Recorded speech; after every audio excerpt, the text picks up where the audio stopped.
কর। হ্যাঁ আর্যগড় থেকে ও, বেরোবো। হ্যাঁ। তো আর বলো এবার। বলছি ওটা হয়েছে কি বলতো, ও 2টো অব্দি পেশেন্ট দেখেছে, ঠিক আছে।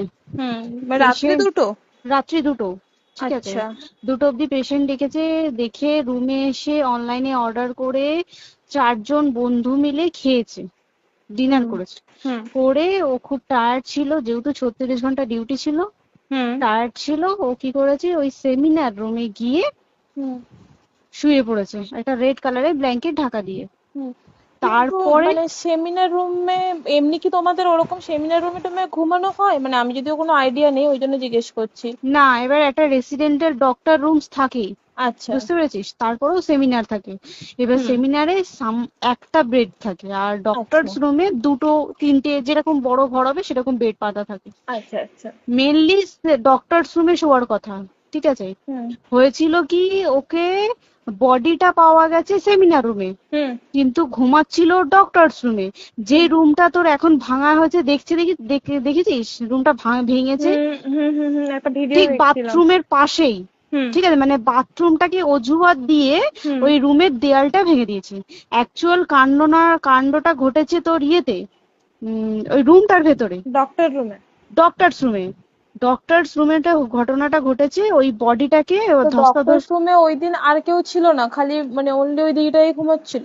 হ্যাঁ, এবার তোকে আমি বলি, অন কলে নিশ্চয়ই একজন থাকবে না, ওরা হুম জুনিয়র সিনিয়র মিলিয়ে থাকে, এমনকি থার্ড ইয়ার একজন থাকবে, সেকেন্ড ইয়ার একজন থাকবে, হুম প্লাস ফার্স্ট ইয়ারের ইন্টার্নশিপরা যারা থাকে তারা ইন্টার্নরা থাকে। হুম আর চেস্ট এমন একটা ওয়ার্ড হচ্ছে, কোভিড এর পর থেকে প্রায় হামেশাই সবার শ্বাসকষ্ট হচ্ছে, মানে আসছে মানেই শ্বাসকষ্ট হচ্ছে। হুম আর চেস্ট ওয়ার্ড আর চেস্ট মেডিসিন দুটোই হুম পাশাপাশি ওয়ার্ড, হুম ঠিক আছে। হুম তো কেউ কি শুনতে পায়নি? কেউ শুনতে পায়নি। হ্যাঁ, ওটাই তো আমি ওই দিনকে ওটাই ভাবছিলাম এবার যে। দেখ, ধস্তাধস্তি করাতে একটা নিশ্চয়ই চিৎকার হয়, একটা ভাইলেন্ট হয়, হুম হুম বুঝতে পেরেছিস। হুম তারপরে আবার কি, যে 4জন ওর সাথে খেয়েছে তারা কোথায়, তারা কেন মিডিয়ার সামনে আসছে না? হুম তাই ঠিকই তো, তো। তারা কেন আসছে না? তোমার ওই এক- দিন ডিউটি ছিল না রাতে? ওই দিনকে আমি নাইটে ডিউটি করছিলাম। আচ্ছা। আমি নাইটে ডিউটি করে এসেছি, আমার লাস্ট নাইট ছিল। তো হুম আমার তো 3 দিন নাইট থাকে, তিন হুম দিন নাইট থাকার পর লাস্ট নাইট ছিল, লাস্ট নাইটের পর বুধবার আমার লাস্ট নাইট, বুধবার রাতে ঘটনাটা ঘটেছে। হুম আমি বাড়িতে এসেছি, রীতিমতো বাড়িতে এসে শুয়ে পড়েছি। 3টের সময় আমার কাছে ফোন এসছে যে সবাইকে ডেকে পাঠিয়েছে, ইমিডিয়েট আয়। হুম তখন গিয়ে দেখি আরজি করে এই অবস্থা, পুরো গোটা হাসপাতালকে ডেকে পাঠিয়েছিল। গিয়ে দেখি পুলিশ ছয়লা, মানে, আর ওকে যেভাবে, আমি তো বডিটা দেখেছি রে, মানে আমাদের হুম এখনো পর্যন্ত চোখ থেকে নামছে না। রীতিমতো মনে হচ্ছে মেয়েটা যেন আমাদের পাশে পাশে ঘুরছে, হুম একদম হুম হুম এরকম, মানে মানে অদৃশ্যমান, মানে আমরা এরকম ভাবতে পারছি না যে এরকম ভূত হুম থাকে বা একটা স্পিরিট থাকে বা কিছু। এখন আমরা বুঝতে পারছি না ওর আত্মাটা এখনো ঘুরছে আমাদের আশেপাশে। দেখ, ওর আমার তলাটায় নাকি, তো ওর থেকে ও থাকে 4তলায়, 4তলায় ঘটনাটা ঘটেছে, ঠিক 2টো ফ্লোর নিচেই আমি থাকি, আমার আচ্ছা। রুমটা, ঠিক আছে। কিন্তু তাও আতঙ্কে আমরা মানে একদম স্তব্ধ হয়ে গেছে আরজিকরটা। কিন্তু ব্যাপারটা হচ্ছে, তাহলে ডক্টর রুম থেকে ওকে সেমিনার রুমে নিয়ে যাওয়া হয়েছে? হ্যাঁ, অবশ্যই নিয়ে যাওয়া হয়েছে। এবার দেখ, নিয়ে যাওয়া হয়েছে, ওকে যেভাবে মারা হয়েছে, এটা একার পক্ষে সম্ভব অসম্ভব, না দিস একদম। Is a impossible.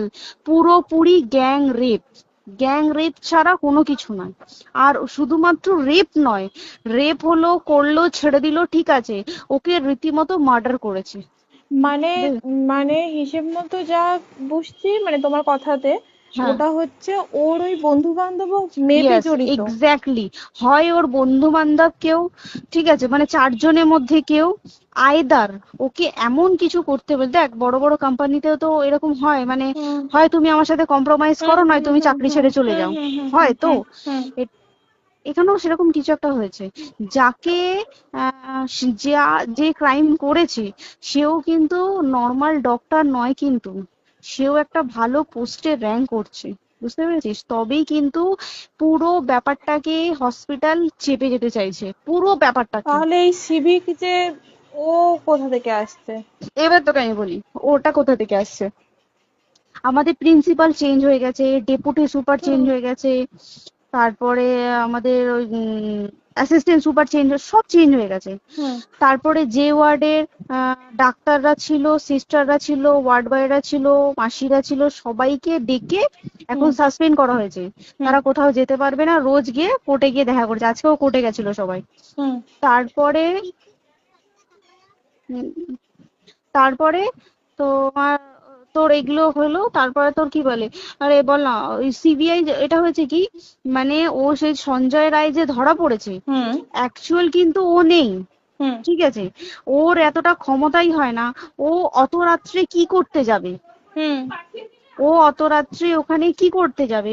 ও না পেশেন্ট, ও নাকি বলছে দালাল পেশেন্ট নিয়ে গেছে। তো পেশেন্ট নিয়ে যখন গেছে, দিদিটার রুমে যখন যাবে, নিশ্চয়ই দিদিটার রুমে কোনো কাগজপত্র দেখাতে যাবে, সেই অবস্থায় গিয়ে দেখে যে এরকম এরকম ঘটনা, তা ঝাঁপিয়ে পড়েছে ওর উপরে। হুম এরকম কিছু কি, তাও কিছু নয়, শুধু গেছে দেখছে ড্রিঙ্ক অবস্থায়, ওকে ক্যামেরায় দেখা গেছে ড্রিঙ্ক অবস্থায় গেছে আর এসছে, এইটুকুই দেখা গেছে। তারপরে হচ্ছে কি, তোর অনেক রকম এখানে অনেক রকম ব্যাপার আছে।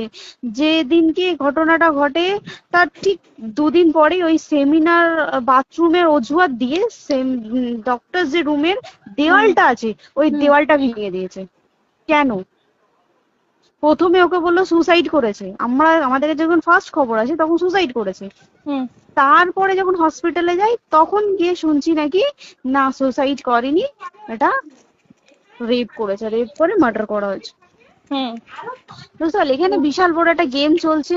এবার আর যে ওর উপর কি রাগ ছিল মানে? হ্যাঁ হ্যাঁ হ্যাঁ হ্যাঁ হ্যাঁ হ্যাঁ, একদম আমি তো কি বললাম, শোন, তুই যদি কারোর সাথে কম্প্রোমাইজ করি তাহলে তোর পোস্ট হুম বাড়বে, হুম হুম তুই হুম কারোর সাথে কম্প্রোমাইজ করবি না, তোকে মার্ডার করে দেবে। মানে মানে ওরকম টাইপই কিছু বলছো তো? এরকমই টাইপের কিছু একটা ছিল। আয়দার খুব রাফ, মানে খুব রাগ, খুব মানে খুব ওর উপরে খুব ফ্রাস্ট্রেশন ছিল, যারই ছিল খুব ফ্রাস্ট্রেশন ছিল।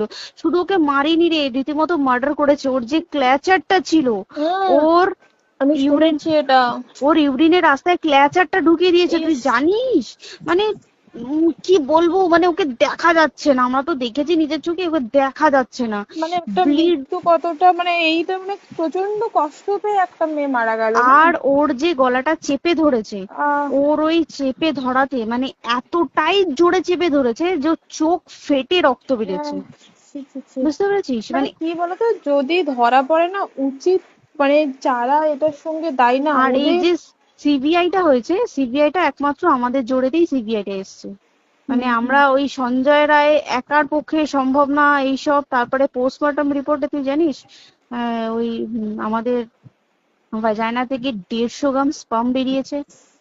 ইস, পোস্টমর্টম রিপোর্ট 150 গ্রাম স্পাম, মানে বুঝতে পারছিস? হুম হুম not a calculated, minimum, minimum কম করে 6 থেকে 7 জন করেছে ওকে rape। ছি ছি ছি।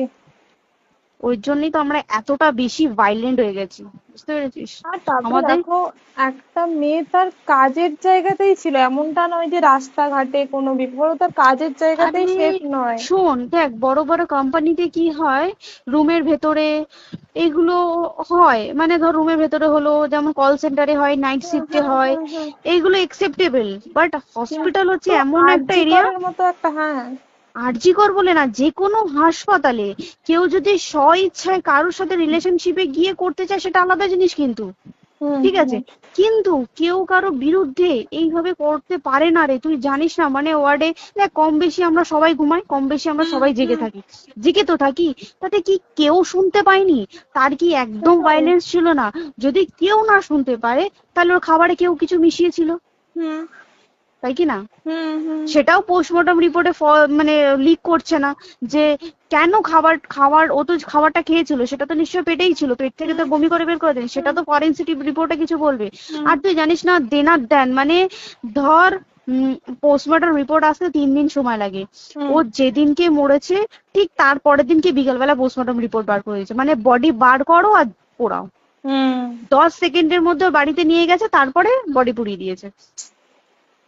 মানে কি বলবো, হসপিটাল, মমতা ব্যানার্জি, সবাই মানে তৃণমূল প্রত্যেক সবাই হুম এটাকে পুরোটাই কেসটাকে চাপা দিতে চাইছে, পুরোটা পুরোটা। তবে তুই ভাব, যে মানুষটাকে এত ক্ষতবিক্ষত ভাবে মেরেছে, তাকে অভিষেক ব্যানার রেপ কি কলকাতায় প্রথম হলো? নয়, হুম বিভিন্ন জায়গায় বিভিন্ন ভাবে রেপ হয়েছে। হুম ধরা পড়েছে, ফাঁসি হুম হয়েছে কি হুম জেল হয়েছে। হুম অভিষেক বন্দ্যোপাধ্যায় কেন বললো জাস্ট এইট তোর কি বলে এনকাউন্টার করতে? মানে কি সঞ্জয়কে যদি এনকাউন্টার করে পুরো কেসটা চাপা পড়ে পুরো যাবে, কেসটা চাপা পড়ে যাবে একদম। স্টুডেন্টরা ঠান্ডা হয়ে যাবে, হুম হুম আর আমরা সেটা মানবো না, আমরা সেটা হতেই দেব না। তাতে যদি চাকরি মানে আরজিকরটাকে সিল করতে হয় তাতেও আমরা রাজি আছি, সিল করে দেওয়া হোক আরজিকর, সিল করে দেবে মনে হচ্ছে যদি ঠিকঠাক ভাবে। এবার ওই জন্য আমাদের দাবিতে সিবিআই এসছে। এবার তুই একটা কথা বল, যখন দেখতে পাচ্ছে মমতা ব্যানার্জি যে কলকাতা পুলিশ আমাদের জন্য কিছু করতে পারছে না, আমরা কিছু মানতে পারছি না, 7 দিন ধরে বার করতে পারছে না, হুম তাহলে সেটা 2-3 দিনের মধ্যে কেন হ্যান্ড ওভার করে দিল না? হুম তাই তো। তাই কি না? তারপরে দেখ পিডব্লিউডি ওটা লো পোস্টের মানুষ, মানে যারা ভাঙচুর করে, মানে সিমেন্টের যারা কাজ করে হুম তাদেরকে পিডব্লিউডি বলে। হুম এবার পিডব্লিউডির নিশ্চয়ই হায়ার অথরিটি থেকে অর্ডার এসছে তবেই ওরা গিয়ে ভেঙেছে। ওরা হুম নিশ্চয়ই পাগল নয় দুম করে গিয়ে কোনো গভর্নমেন্ট প্রপার্টি ভেঙে দেবে। হুম অর্ডারটা কে পাস করলো যে এখনই চেস্ট ওয়ার্ডটাকে ভাঙতে হলো? সিবিআই আসা পর্যন্ত অপেক্ষা করতে পারতো। কারণ আজকে অত বড় বিক্ষোভ হবার কারণ কি হচ্ছে, একটাই কারণ, যে মেয়েটি মারা গেছে ঠিক আছে, কিন্তু তাকে এত বেশি মলেস্ট করে, এত বেশি রেপ করে বা বেশি ওকে মেরেছে, তার কি কোনো প্রতিবাদ নেই?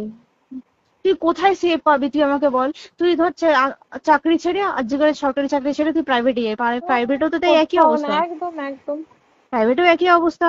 তুই কোনো চায়ের দোকান খুলে বসবি, অনার্সশিপে তুই বসলেও তাও এসে তো হাজার ছেলেরা থাকে, হুম হাজার ছেলেরা টিজ করে, তুই কোথায় কি করবি? তাহলে আমাদের সেফটি কোথায়? আমাদের মুখ্যমন্ত্রী মমতা ব্যানার্জি সে একটা লেডি হয়ে তাহলে আমাদের কি সেফটি দিয়েছে? আমাদের কি লক্ষ্মী ভান্ডার দিলে this is a problem solve? পুরো মাসের আমাদের কি সব খরচা চলে যায় লক্ষ্মী ভান্ডারে? জানি না, আই ডোন্ট নো, মানে আমরা প্রচুর ক্ষেপে আছি, প্রচুর, মানে এর বিচার না চাওয়া পর্যন্ত তা তুই ঠিকই তো। ভেবে চল কি এটা সলভ হবে না। আমরা মানে বিচার আমি নিয়ে আমি কথা বলবো। 2 দিন ধরেই ভাবছিলাম তোমাকে ফোন করবো, কিন্তু মানে এটা ওটাতে হয়ে উঠছে না। আর তোমাকে তো হুম। আমি ওই দিন রাতেই হোয়াটসঅ্যাপ করলাম না। হ্যাঁ হ্যাঁ এবার হ্যাঁ তখনই না আমি ব্যাপারটা অতটা বুঝতে পারিনি, আর আমার তার পরের দিনই ভোরবেলা ডিউটি। তা হ্যাঁ। আমি খুব তারপরে সাবধানে থাকিস রে, আর খুব বলো না, সাবধানে না না। থাকিস। হ্যাঁ তাই তো, এখন মানে আর তোমরাও সাবধানে থাকো সবাই। কি বলবো বল, কিছু বলার নেই। দেখ আমাদের মধ্যবিত্ত মানুষরা আমাদের চাকরি করে খেতেই হবে, সোজা কথা। একদম একদম। তাই কি না বল, বাবার এত হুম, পুঁজি নেই যে বসে অত বসে খাবো, ঠিক আর আছে? সেই মেন্টালিটিও নেই। পুঁজি হ্যাঁ যদিও থাকে, মেন্টালিটিও নেই হ্যাঁ যে এবার বাবার তুই, পুঁজিতে খাবে। এইবার একটা কথা তুই বল, চাকরিটা কোথায় গিয়ে করবো তুই একটা বল? কোন সেটাই। স্টেটে গিয়ে চাকরি করবো তুই আমাকে বল? ওই যেমন, মানে এটা হয়তো আমার মা যেমন বাড়িতে থেকে 7টার মধ্যে ঢুকে যাও, দিদিকে তো ধরো অনেক রাত অব্দি 9টা, 9:30, 10টা অব্দি ল্যাবে থাকতেই হয় না। এবার তুই কি করবি কি বল, কি করবে করবি? বলো তো, এখন কিছু নেই। করার আছে? দেখ ল্যাবেও তো সব ছেলেরা আছে, ছেলে হ্যাঁ আছে মেয়ে আছে, তুই একদম। কাকে বারণ করবি, তুই কাকে বিশ্বাস করবি তুই বল? তুই ধর কলিগদের সাথে খেতে বসেছিস, ঠিক আছে, তোর টিফিনটা যদি কেউ চাইলো তুই তাকে না দিয়ে পারবি?